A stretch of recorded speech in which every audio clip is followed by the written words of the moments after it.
மற்ற மாதிரியான அவங்க அந்த உதாரணம்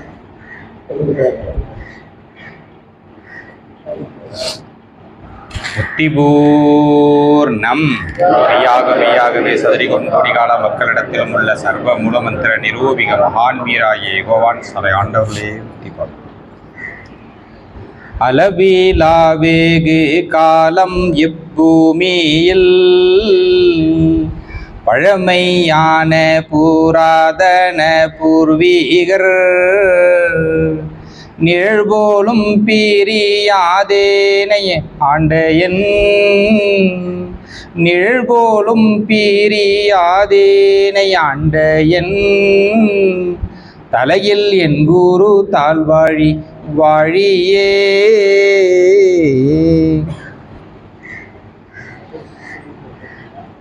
மாய கூத்தின் வகையறியாமல் யான் காயப்பட்டு கலை தந்த நாளையில் தூய ஞான சூடர் விளக்கினுள்ளே தூய ஞான சூடர் விளக்கினுள்ளே பாய வைத்த பதத்தை மறப்பேனோ.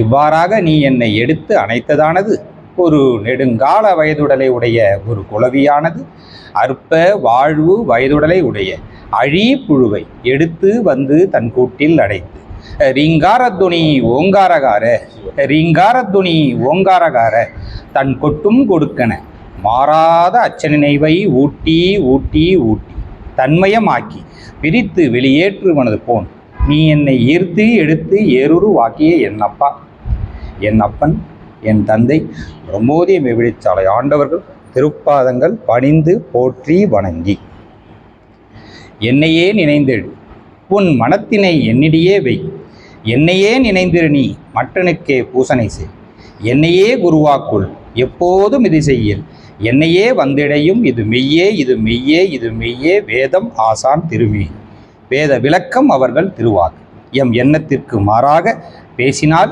எண்ணினால் பாவமே வரும் எது செய்யும் போதும் எம்மையே பார் எம்மையே நினை எம் எண்ணம் உன் உள்ளத்தில் சதா வைத்திருக்கும் பொழுது உன் எண்ணமெல்லாம் வண்ணமாக மாறிவிடும். உலக மக்களும் நாமும் இரவு பகல் ஓயாது சாவுக்கான பாட்டினை அறிந்து அலட்சியப்படுத்திவிட்டு தன்னை அறியும் தவமுறை வழிபாட்டிற்கு முதலிடம் தந்து ஒரு நெறி சாவாவர மேம்பாட்டினை உயிர் ஆவி ஒட்டுடன் ஏற்று வாழ்ந்து கொண்டிருக்கும் நமது சத்திய பிரம்மகுல மக்கள் அனைவருக்கும் நமஸ்காரம்.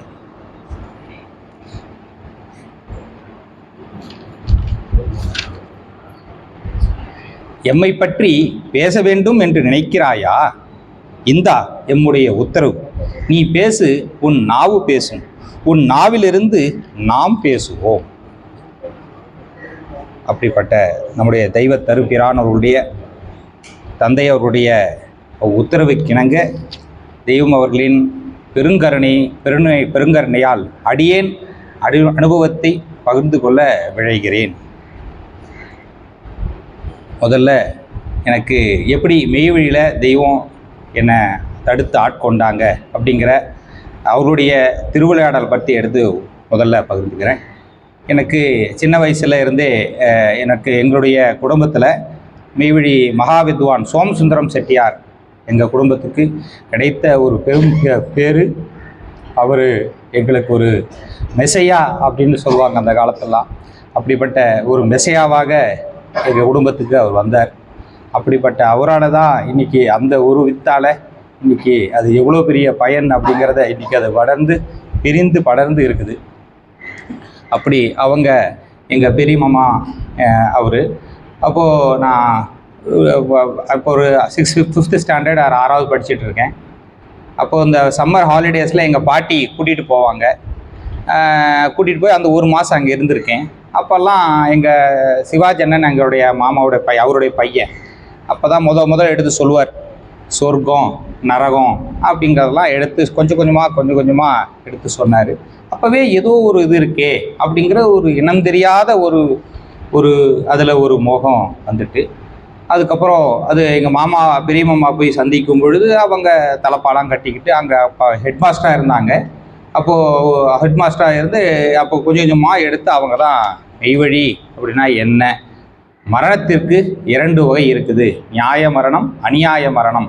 அப்போ அதெல்லாம் எதனால் நடக்குது, எப்படியெல்லாம் அதுலேருந்து காவல் அதுக்குன்னு வடிவகை என்ன அப்படிங்கிறத ஒவ்வொன்றா எடுத்து சொன்னாங்க. அப்போவே சின்ன வயசுலேயே எனக்கு பாடல்கள்லாம் மாமா எடுத்து சொல்லியிருக்காங்க. பாடல்கள், அப்புறம் மகாசங்கல்ப மந்திரம் எப்படி சொல்லணும் அதெல்லாம் எடுத்து எக்ஸாம்லாம் கொடுத்துருக்காரு. டெஸ்ட்டு மாதிரி கொடுத்து எழுதியெல்லாம் அவர் திருத்தியிருக்காங்க. அப்போது அதுபோல் அந்த கொஞ்சம் கொஞ்சமாக அந்த சின்ன வயசுலேயே அவங்க இன்றைக்கி ஏற்றி வச்சதால தான் இன்றைக்கி புழுத்தலை புளியனும் இன்றைக்கி அந்த செத்த பிணத்திற்கு உயிர் குடிக்கிறேன் என்று ஒருவர் வந்தால் அவருடைய வார்த்தையை நீ எந்த அளவில் நீ கேட்டு நடப்பாயோ அதே அளவில் அதே வார்த்தை அதே அளவிலோடு என்னுடைய வார்த்தையை கேட்டு நடக்க வேண்டும் அப்படின்னு தெய்வத்துடைய அந்த பெருங்கருணையால் இன்னைக்கு வளர்ந்து இருக்குது. அப்போது மெய்வழி சோமசுந்தரம் செட்டியார் அண்ணாவுக்கு ஒரு நமஸ்காரம் தெரிவித்துக்கிட்டு, அப்போது அது மாதிரி எதுக்கு இதை நான் சொல்கிறேன் அப்படின்னா, இந்த இளமையில் கல் தெய்வம் அவர்கள் நமக்கு சொல்லியிருக்காங்க. இளமையில் கல் அப்படிங்கிறத ஒரு முக்கியமான ஒரு வேதா சொல்லியிருக்கிறாங்க.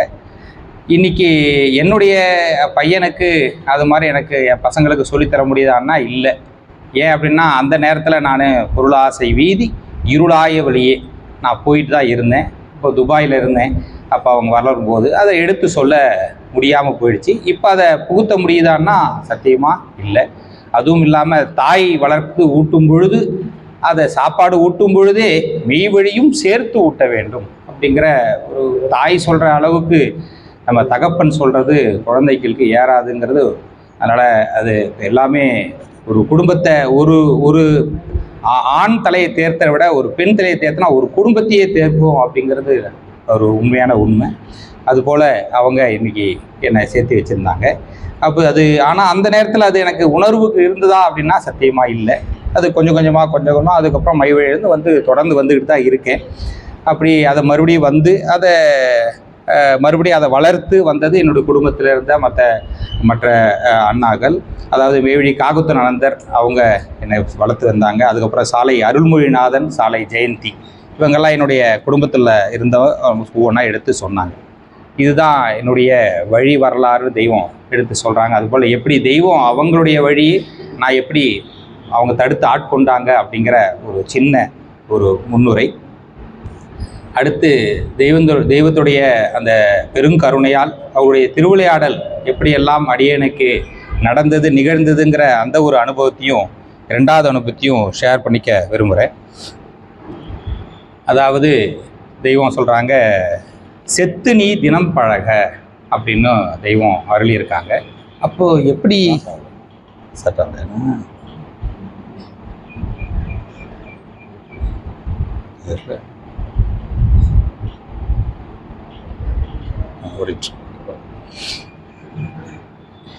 அப்போ எப்படி செத்து பழகுது, செத்தி நீ தினம் பழக அப்படின்னு தெய்வம் சொல்கிறாங்க. அப்போது நான் சாகணும் அல்லவா, நான் எப்படி சாகிறது அப்படிங்கிறத எனக்கு தெரிஞ்சதான்னா கண்டிப்பாக இல்லவே இல்லை. அது முதல்ல எனக்கு அதுதான் நம்ம நிகழ்வு. நம்ம முருகப் பெருமான் கோயில்லையும் சூரசம்மாரம் நடக்கும். சூரசம்மாரம் அப்படின்னு ஒரு பெரிய நிகழ்வு நடக்கும். அப்படிப்பட்ட சூரசம்மார நிகழ்ச்சி தெய்வம் எனக்கு என்னுடைய அசுரனாகிய நான் அசுரனாக இருந்தேன். அப்போ என்னுடைய மனதையும் என்னையும் அவங்க அப்படியே துடிக்க கொண்டதை என்னால் கண்ணால் பார்க்க முடிஞ்சது. என்னை நான் செத்ததை நானே பார்த்தேன் அப்படிங்கிற அந்த அனுபவத்தையும் உங்கள் எல்லோரோடையும் பகிர்ந்துக்க ரொம்ப சந்தோஷப்படுறேன். அப்போது மெய்வழியில் நான் சின்ன வயசுலேருந்தே இருந்தும் கூட அது மெய்வழி பற்றி அதனுடைய உன்னதம், அதனுடைய உணர்வு, அதனுடைய மகத்துவம், கணம் சத்தியமாக எனக்கு தெரியவே தெரியாது. அப்போது வருஷத்தோட எப்பப்பெல்லாம் திருவிழா நடக்குதோ அப்போல்லாம் சாலைக்கு வருவேன், எல்லாரோடும் இருப்பேன், பழகுவேன், விழா சன்னதிக்கு போவேன், ஆலயத்துக்கு போவேன். மூலமந்திரம் சொல்கிறதோடு சரி, அதோடு உண்டு. மற்றபடி வேதம்னா என்ன, மெய்வழி எதற்காக வந்தது, வேதங்களுடைய செயல் என்ன அப்படிங்கிற எந்த ஒரு கருத்தோ இல்லாமல் இருந்தேன். அப்படி இருந்த காலத்தில் எனக்கு தலைப்பாகை கட்டுறது ஒரு ப்ரொசீஜருங்கிறதால தலைப்பாக கட்டுவதே ஒழிய அங்கேருந்து கிளம்பும் பொழுதே தலப்பாக எடுத்து பையில் சுருட்டி வச்சுக்கிட்டு தான் நான் வீட்டுக்கு வருவேன். வீட்டுக்கு வந்தவுடனே பீரோவில் தூக்கி போட்டுருவேன். அதோடு சரி, அடுத்த திருவிழா வந்தப்புறம் தான் அந்த தலப்பா எங்கே இருக்குது, அந்த வேஷ்டி எங்கேயோ வச்சோமே, மேல் செல்ஃபில் இருக்கா கீழ் செல்ஃபில் இருக்கான்னு தேடுவேன். அப்படி தான் இருந்த நிலை. ஏன் அப்படின்னா, எனக்கு அந்த தெய்வம் அழகாக சொல்கிறாங்க, நாம் மனைவி மக்கள் ஆடு மாடு தேசாதிபத்தியம் முதலிய சகல சம்பத்தோடும் எப்பவும் வாழ வேண்டும், அவைகளே பெரிது, நமக்கு வேண்டியவை அவைகளே என்ற மூவாசைக்குரிய எண்ணம் உன்னுள் படர்ந்து விரிந்து உன்னை அழுத்தி கொண்டிருப்பதும், மேலும் உன்னை சிவநிலையில் ஒட்ட வைக்கும் சிவநிதி அமுது ஒரு துளி கூட வந்து உன் செவிவாயில் விழுந்து விடாதபடி தட்டிவிட்டு கொண்டு நிற்பதும் மேற்கொண்டு அவ்வாறான ஒரு அதோகதி நிலையில் நீ சிக்கிக்கொண்டு இருக்கிறாய் என்பதை ஒரு துளி கூட உணர முடியாதபடி உன்னை ஒரு அவாந்தர எல்லையில் வைத்து கொண்டிருப்பதுமாகிய அந்த கணம் கொண்ட அழி எண்ணத்தையே அருங்கோடை என்றோம். இன்னும் தெய்வம் என்னுடைய அருங்கோடையை எடுத்து அங்கே காமிக்கிறாங்க. அப்படி தான் நான் இருந்தேன். வெளியில் யாராவது கேட்டாங்கன்னா, தலப்பா கட்டியிருந்தால் நம்ம எல்லாம் பண்ணுவோம், 1000 பேரில் நம்ம தனியாளாக இருக்கோமே, எல்லாரும் ஒரு மாதிரி கேட்பாங்களே, நான் என்ன சொல்கிறது, சொல்ல தெரியாத தேரலாக தான் நான் இருந்தேன். அதனால் நானும் ஊரோடு ஒத்து போயிடுவோம், அந்த செம்மறி ஆட்டம் கூட மாதிரி இருந்துருவோம் அப்படின்னு தான் நான் என்னுடைய நிலை இருந்தது. அப்போ ஒரு பேடியாக தான் நான் இருந்தேன். இந்த பேடி ராஜா செத்த கதையை தான் நான் இப்போ எடுத்து சொல்லிகிட்டு இருக்கிறேன். அப்போது இப்படியே ஓடிட்டு இருந்தது 30 வருட காலங்கள். மெய்வழியில் இருந்தும் கூட, தொடர்ந்து வந்தும் கூட, அதனுடைய கணம் தெரியாமல், தலப்பாகையோட கணம் தெரியாமல் தான் நான் பேடியாக இருந்தேன். அதுக்கப்புறம் அந்த துபாயில் இருக்கும் பொழுது தெய்வம் அவர்கள் தடுத்து ஆட்கொண்டாங்க. இன்றைக்கி தான் முத நான் பிறந்த நாள். அது வரைக்கும் நான் செத்து தான் இருந்தேன். அப்போ யுகத்தவ சாலை அப்படிங்கிற ஒரு ஜூம் மீட்டிங். அப்போ கரோனா பீரியடு, எல்லா இடத்துலையும் லாக்டவுன், யாரும் வெளியே போக முடியாது. அப்போது வேறு வழியே இல்லை, வீட்டுக்குள்ளே தான் இருந்தாகணும். அந்த நேரம் பார்த்து ஜூம் மீட்டிங்கில் யுகத்தவ சாலையில் நமக்கு சாலை சேர்க்குற வேலைன்னா அவங்க டெய்லி தெய்வத்தை பற்றி எடுத்து பேசுவாங்க. அருள் வர்ஷிப்பு, முத்தி பெறுவரை எல்லாம் கேட்டும் பொழுது அப்போது அதை எடுத்து நான் ஃபாலோ கேட்பேன். அப்போது ஒரு தடவை என்ன சொல்லிட்டாங்கன்னா, வீடியோ கண்டிப்பாக ஆன் பண்ணிடணும் அப்படின்னு ஒரு இன்ஸ்ட்ரக்ஷன் கொடுத்துட்டாங்க. யார் கேட்டாலும் வீடியோ ஆனில் தான் இருக்கணும் அப்படின்னு. அப்போ ஆனில் இருக்கிறவங்க தலப்பாகை கண்டிப்பாக அணியணும் அப்படின்னு சொல்லிட்டாங்க. இதனால் என்னடா அது இப்படி ஒரு ரூல்ஸை போட்டாங்களே, வேறு வழியே இல்லாமல் துபாயில் நான் என்ன பண்ணுவேன், ரூமில் தலப்பா கட்டிட்டு உட்காந்துருவேன்.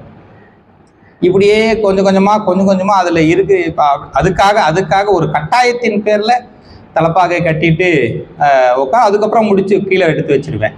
இப்படியே இருந்தது. அப்புறம் திடீர்னு தெய்வம் ஒரு எண்ணத்தை தூண்டி விடுறாங்க. ஏன் நீ தலப்பா கட்டிட்டு வெளியே போகக்கூடாது அப்படிங்கிற அந்த ஒரு திடீர்னு ஒரு எண்ணம் திருப்பி வந்துக்கிட்டே இருந்தது. அதாவது மனம் உடனே சொல்லுது, ஏன் ராஜா, உனக்கு என்ன அறிவு இல்லையா? நீங்கள் துபாயில் வேலை பார்க்க வந்திருக்கிற, நீ தலப்பா கட்டிட்டு போனால் உன்னை வேலையில் தூக்கிட்ட என்ன பண்ணுவ? வீட்டில் போனால் உன் ஒய்ஃப் பண்டாட்டி கேட்பாங்களே, மாமியார் எல்லாம் கேட்பாங்களே, அப்போ என்ன பேசுவ? பக்கத்து வீட்டுக்காரங்க அக்கத்து வீட்டுக்காரங்களாம் கேள்வி கேட்பாங்களே, அதெல்லாம் உனக்கு தேவையா? இதெல்லாம் உன்னால் பதில் சொல்ல முடியுமா? அசிங்கமாக இல்லை அப்படின்னு என் மனம் சொல்லுது. உடனே தெய்வம் எடுத்து சொல்கிறாங்க, எப்பா இதை தான் முக்கியம் அல்லவா? எது முக்கியம்? நம்முடைய தெய்வ தனிப்பிரானவருடைய வார்த்தையே மௌனதாரை, சர்வலோகத்திலும் பெரிது இது ஒன்றுதான் அப்படின்னு தெய்வம் அவங்க எண்ணத்தை கொடுக்குறாங்க. மனம் விடுதான்னா என் மனம் விடலை, நான் விடவே இல்லை. திருப்பி அந்த சண்டை நடக்குது. அந்த யுத்தம், அந்த மகாபாரத யுத்தம் அன்னைக்கு மட்டுமா கௌரவர்களுக்கும் பஞ்சபாண்டவர்களுக்கும்னா இல்லை, இப்போவும் எப்பவும் நடந்துக்கிட்டு தான் இருக்குது. அதுபோல் எனக்கு யுத்தம் நடந்துக்கிட்டே இருந்தது. 1 வார யுத்தம். அதுக்கப்புறம் ஒரு கம்பெனி சம்பந்தமாக நம்ம துபாய் அரசர் அரண்மனைக்கு போக வேண்டிய ஒரு வேலை வந்தது. உள்ளுக்கு ஒரு பில்டிங்கில் ஒரு சின்ன ப்ராஜெக்ட் ஒர்க்கு, கன்ஸ்ட்ரக்ஷனில் ஒரு கிளாடிங் ஒர்க்கு, அந்த ஒர்க்குக்காக போக வேண்டிய ஒரு சூழ்நிலை. அப்போ அதனால் வெளியே புறப்படுற ஒரு சுச்சுவேஷன் வருது, சைட்டுக்கு விசிட்டு. அப்போ நான் தெய்வம் மறுபடியும் அதை எடுத்து கொடுக்குறாங்க, ஏன் கட்டிட்டு போகக்கூடாதா அப்படின்னு. எனக்கும் ஆமாம் இல்லை. அப்போ தான் மனம் ஒரு 0.01% இறங்குது. அதுவும் எப்படி பாருங்கள், என்னை ஏமாத்துது. சரி கட்டிக்கோ, அங்கே போகிற வரைக்கும் கட்டிக்கோ, ஆனால் காரில் வச்சுட்டு போயிடு தலப்பாய் அப்படின்னு என் மனசு என்ன சொல்லிச்சு இருந்துச்சு. நானும் சரி ஓகே, ஏன்னா நான் என் மனசுல தான் நான் கேட்பேன். தெய்வம் அருளி வராங்க, உனக்கு தலைவன் உன்னை நடத்துபோன் உன் மனமே, அவன் உன்னை எப்பவும் தீங்கில் தள்ளவே காத்து கொண்டிருக்கிறான். சுலபமான ஒரு பாதையை வெட்டி விட்டு தீங்கில் சாய்த்து விடவே நிற்கிறான். அப்போது சைத்தான் யார்? உன் மனம்தான் அப்படின்னு தெய்வம் எவ்வளோ பெரிய ரகசியத்தை, சைத்தான் யாருங்கிற ரகசியத்தை இன்னைக்கு தெய்வம் நமக்கு ரொம்ப லகுவாக எடுத்து கொடுத்துருக்காங்க. அப்படிப்பட்ட என்னுடைய அந்த தலைவனை சொல்கிறதான் நான் கேட்டுட்டு இருந்தேன். மறுபடியும் விட்டாங்களா தெய்வம் அப்படின்னா விடலை. சரி, நான் காரில் ஏறினேன், தலப்பா கட்டிக்கிட்டு தான் காரில் போனேன். போயிட்டு சரி அங்கே போய் கழட்டி வச்சுருவோம், காரில் வச்சுட்டு நம்ம அரண்மனைக்குள்ளே போவோம் அப்படின்னு என்னுடைய எண்ணம். அதே மாதிரி போயிட்டே இருக்கேன். போயிட்டு அங்கே வந்துடுச்சு, பார்க்கிங்கில் போட்டுட்டு அப்புறமா திடீர்னு தெய்வம் எடுத்து கொடுக்குறாங்க. சரி, ஏன் அவசரப்படுற, அவங்க சொன்னால் கழட்டி வை, அவங்க யாராவது அப்ஜெக்ஷன் தெரிவித்தா நீ கழட்டு, இல்லைன்னா நீ ஏன் கழட்டுற அப்படிங்கிற அந்த ஒரு எண்ணம் எடுத்து கொடுக்குறாங்க தெய்வம். தெய்வம் எப்படி அவங்களுடைய கருணை, பெருங்கருணை இந்த புழுத்தலையிலும் எப்படியெல்லாம் விடாது விடாது விடாது அவங்க துரத்தி வந்தாங்க அப்படிங்கிறதெல்லாம் இன்னைக்கு நினைக்கும் பொழுது ரொம்ப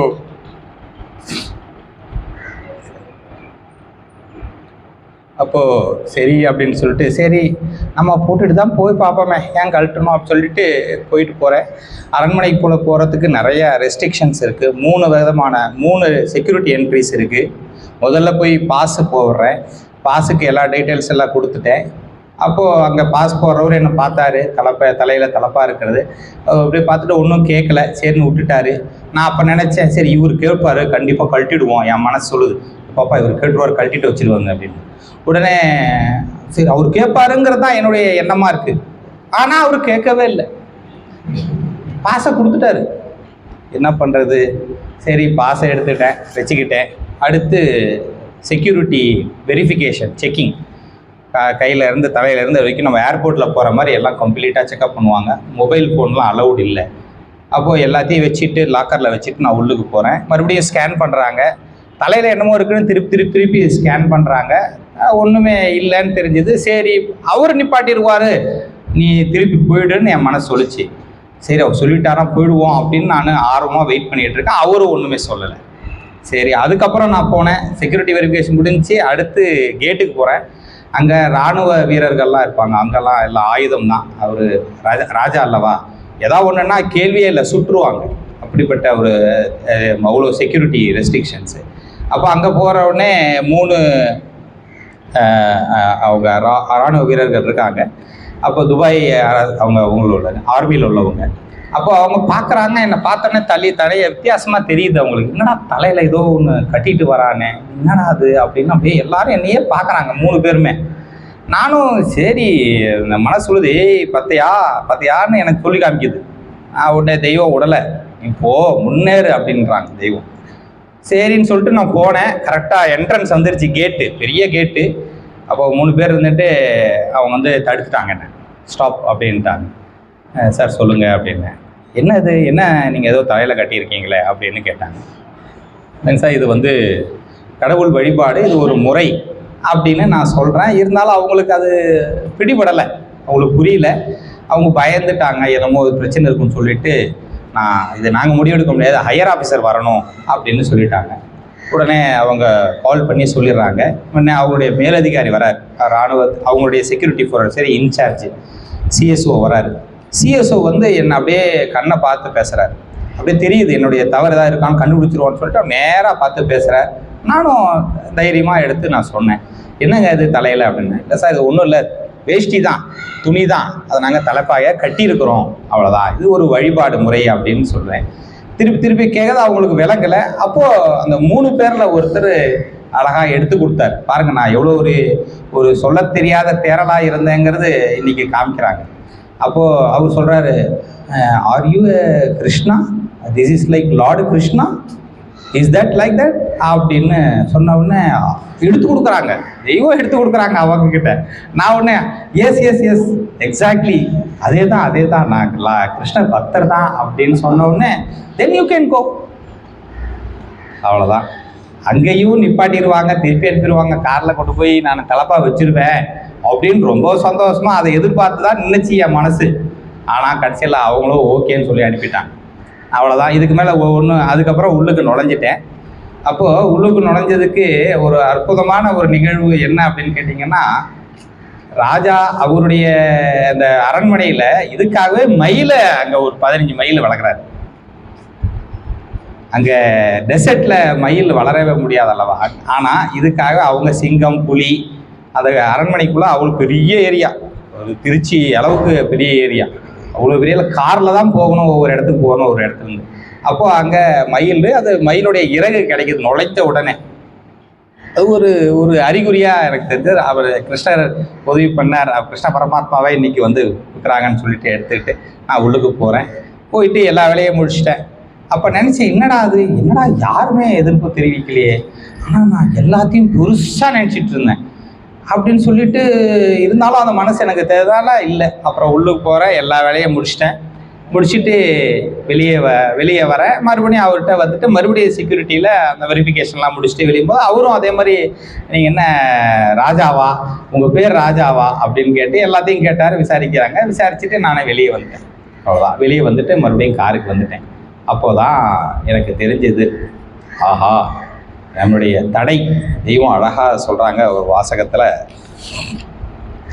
ஞானம் அடைய தடையாக இருப்பது உன் மாயை, அது உன் அறிவிலேயே கலந்து தடை செய்கிறது. அந்த மாயை வெல்வதற்கு ஒரே உபாயம் உன்னை ஆண்டு கொண்ட குருபிரான் அவர்களின் திருவாக்கில் நீ நம்பிக்கை வைத்து நடப்பதுதான் அப்படின்னு. அப்போது என்கிட்ட தடை எங்கே இருந்தது அப்படின்னா, வெளியில் இருந்தது. நான் நினச்சிட்டு இருந்தேன் இது என்னுடைய மாயை, ஆனால் தடை என்கிட்ட தான் இருந்தது, என்னுடைய மனம்தான் எனக்கு தடையாக இருக்குதுன்னு சொல்லிட்டு அன்றைக்கி ஒவ்வொன்றும் பார்க்கும் பொழுதெல்லாம் அது எப்படியெல்லாம் என்னுடைய தடை இந்த தெய்வீகத்துக்கு, மற்ற எதுக்கும் தடை இல்லை. என்னுடைய மனம் எதுக்கு வேணால் தயாராக இருக்கும், தெய்வீகத்துக்கு மட்டும் தயாராக இருக்கவே இருக்காது. இப்போ வேதம் படிக்கணும், காலையில் எந்திரிக்கணும், அண்ணா கூட சொல்லுவாங்க, பாடலாம் படிக்கணும், மான்மியம் படிக்கணும்னு சொல்லுவாங்க.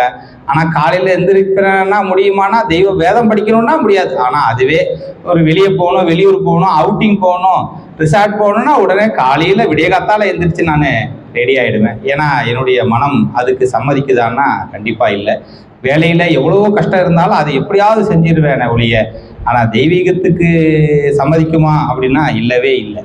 அப்படி இந்த தடை எப்படிப்பட்டதாக இருக்குது அப்படிங்கிறத தெய்வம் அன்னைக்கு ரொம்ப அற்புதமாக எடுத்து, அப்புறம் தான் வெளியே வந்த அப்புறம் தான் தெரிஞ்சது, ஆஹா இவ்வளோ பெரிய இடத்துலையே வந்து பிரச்சனை இல்லையுமே, நமக்கு வேலையிலேயே தொந்தரவு வந்துட போகுது, தடை வந்துட போகுது அப்படின்னு சொல்லிட்டு அப்போ தான் ஓரளவுக்கு என்னுடைய மனம் கொஞ்சம் கொஞ்சமாக சாக அடிக்கிறாங்க.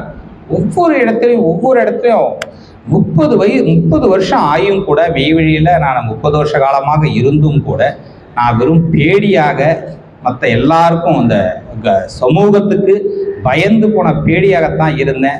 ஏன்னா தெய்வம் நமக்கு பேர்லேயே இனிஷியல்லையே நமக்கு எல்லாருக்கும் இனிஷியல் அவங்க அப்பா பேர் போடுறோம் அல்லவா.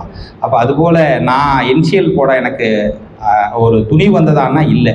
அதுக்கப்புறம் தான் அன்றைக்கி தான் என்னுடைய மனதை சாகடித்து அன்றைக்கி என்னை மறுவாழ்வு கொடுத்து அதுக்கப்புறம் தலப்பாகை, ஆஹா இனிமேல் நம்ம எப்பயும் கட்டுவோம்னு சொல்லிட்டு அங்கே இருந்து தான் நான் தலப்பாகை எப்பவும் வெளியில் போகிறதுக்கு இங்கே தயாரானேன். அதுக்கப்புறம் ரெகுலராக போயிட்டு இருந்தேன், எல்லா இடத்துலையும் போனேன். கேள்வி கம்பெனியில் எந்த தடையும் இல்லை. அதுக்கப்புறம் ஆஃபீஸுக்கு போனேன். சரி அங்கே ஏதாவது சொல்லுவாங்களா, மனம் விடுதான்னா விடலை, என் மனசு சுடலை. மறுபடியும் பாரு, உனக்கு பிரச்சனை வரப்போகுது, உங்கள் வீட்டுக்கு அனுப்ப போகிறாங்க, நீ ஆல்ரெடி கடனை வாங்கிட்டு வந்திருக்கிற, என்ன ஆக போகுது பாருன்னு பயமுறுத்துது என்ன. நான் தெய்வம் விடுற மாட்டுறாங்களான், அதெல்லாம் ஒன்றும் கவலைப்படாத, நீ போ அப்படிங்கிறாங்க. தெய்வம் எடுத்து கொடுக்குறாங்க. அதாவது மனம், அறிவு அந்த எடுத்து கொடுக்குது. ஒவ்வொரு மனமும் எப்படி வேலை செய்து பாருங்கிறத காண வைக்கிறாங்க. அப்புறம் வேலைக்கு போனேன், ஆஃபீஸில் எல்லாத்துலேயும் மீட்டிங். அப்போ கொரோனா டைமில், அப்போ ஜூம் மீட்டிங்கில் தான் எல்லோரும் நாங்கள் கலந்துப்போம். அப்போ தலையில் தலப்பாக இருக்குது. என்னது எல்லாம் வித்தியாசமாக, என்ன கட்டியிருக்க ராஜான்னு கேட்டாங்க. இல்லை இது மாதிரி வழிபாடு அப்படின்னு ஒன்றுமே சொல்லலை. அது எம்டி உட்பட ஒன்றுமே சொல்லலை. அப்புறம் தான் நினச்சி, என்னடா அது ஒன்றுமே ஓனரே ஒன்றும் சொல்லலையே, நீயா ஏன்டா கற்பனை பண்ணேன்னு தெய்வம் எடுத்து கொடுக்குறாங்க. இந்த பார்த்தியா, இதெல்லாம் உன்னுடைய எண்ணமாக தான் இருந்த ஒழிய உண்மை இருக்கான்னா இல்லவே இல்லை. அப்புறம் நான் ரெகுலராக போயிட்டு இருந்தேன், அது ஒன்றும் இல்லை. அதுக்கு அடுத்தது, ஏன்னா என்னுடைய அடுத்த வேலை அது வரைக்கும் நான் வெளியில் தானே இருக்கேன், தனியாக தானே இருக்கேன். துபாயில் ஃபேமிலியோடு இல்லை, தனியாக தான் இருக்கேன். அப்போது இப்போ சமூகம், கம்பெனி, வேலை எல்லாம் கிளியர் ஆயிடுச்சு. அடுத்து ஒரு முக்கியமான ரோல் இருக்கு, நாம், மனைவி, மக்கள், அது இருக்குது அல்லவா? அப்போ அங்கே நீ சரி ஓகே ராஜா, இங்கெல்லாம் நீ ரெடி பண்ணிட்ட, எல்லாம் சரியாயிடுச்சு, நீ உங்கள் ஒய்ஃபுக்கிட்ட என்னப்பா பேசுவ? அவங்க என்ன ஆட்டம் அவங்க செல்லுமா? யோசிச்சுக்கோ, இப்போயே யோசிச்சுக்கோ, அதெல்லாம் சரி வராது அப்படின்னு மறுபடியும் பயமுறுத்துது. நான் உடனே தெய்வம் எடுத்து கொடுக்குறாங்க, முதல்ல டிபி ப்ரொஃபைலை மாற்றிட்டேன். அப்போ தான் என்னுடைய அந்த பேடி ராஜாவிலிருந்து சாலை ராஜாவாக ஆகி நானே தைரியமாக ப்ரொஃபைல்லையே தலப்பாகையோட ஃபோட்டோவை வச்சேன். ஒய்ஃபு பார்த்து கேட்டால், என்னமோ பிரச்சனைலாம் வந்தது, ஏன் அதுக்கு அப்படின்னு. நான் உங்கள் கூட வரத்துக்கு எனக்கு இஷ்டம் இல்லை அப்படி இப்படின்லாம் சொல்லலாம். வெளியில் போகிறதா இருந்தால் நான் சொல்லிட்டேன், வெளியில் தலப்பா கட்டிட்டு வரதால் வெளியில் என் கூட வர முடியல, நீ வரவே வேண்டாம், எனக்கு தலப்பாகை தான் முக்கியம். சர்வலோகத்திலும் பெரிது இது ஒன்று தான். அது என்ன நடந்தாலும் சரி, நான் கல்யாணம் பண்ணிக்கும் போது தலப்பாகையோடு தான் கல்யாணம் பண்ணிக்கிட்டேன், நான் வீடு இருக்கேன்னு தெரிஞ்சுதானே கல்யாணம் பண்ணிக்கிட்டேன், அப்படி தான் இருப்பேன் அப்படின்னு சொல்லிட்டு தெய்வம் ஒரு துணிவு கொடுக்குறாங்க. தீர்மானமாக இருந்தேன். அது அது அந்த ஒரு துணிவு திடம் தெய்வம் அழகாக தான், அதுக்காக தான் நமக்கு அட்டம் திடம் வேண்டும் அப்படின்னு எடுத்து கொடுக்குறாங்க. அந்த நம்ம துந்து மீது வாசிக்கும் போதே அட்டம் திட்டம் அட்டம் திட்டம் அட்டம் திட்டம், இந்த சத்தமே நமக்கு சொல்லுது அட்டம் திட்டம் அட்டம் திட்டம். அப்படிப்பட்ட ஒரு திடத்தை, அந்த ஒரு திடத்தை கொடுத்தாங்க. அப்புறம் நான் பேசிட்டேன், எல்லாம் நடந்துருச்சு, எல்லாம் ஃபோன் வழி தானே. அப்போ எங்கள் குடும்பத்துலாம் எல்லாம் செஞ்சிட்ட ராஜா, நீ நேரில் வந்தால் தான் உன்னுடைய கூத்து இருக்குது, ஃபோனில் என்ன வேலை பேசிடலாம், நேரில் ஆட்டம் நடக்குமா அப்படின்னு அடுத்த ஒரு மனம் எனக்கு சொல்லி கொடுக்குது. வா வீட்டுக்கு வா, அப்போ இருக்கு வேட்டு அப்படின்னு சொல்லிட்டு, சரி அப்படின்னு சொல்லிட்டு மறுபடியும் வீட்டுக்கு வரும் பொழுது மறுபடியும் பிரச்சனை கிளம்பிச்சு. நான் எல்லாத்தையும் எழுதி வச்சுருக்கேன். மறுபடியும் ஏகப்பட்ட பிரச்சனை.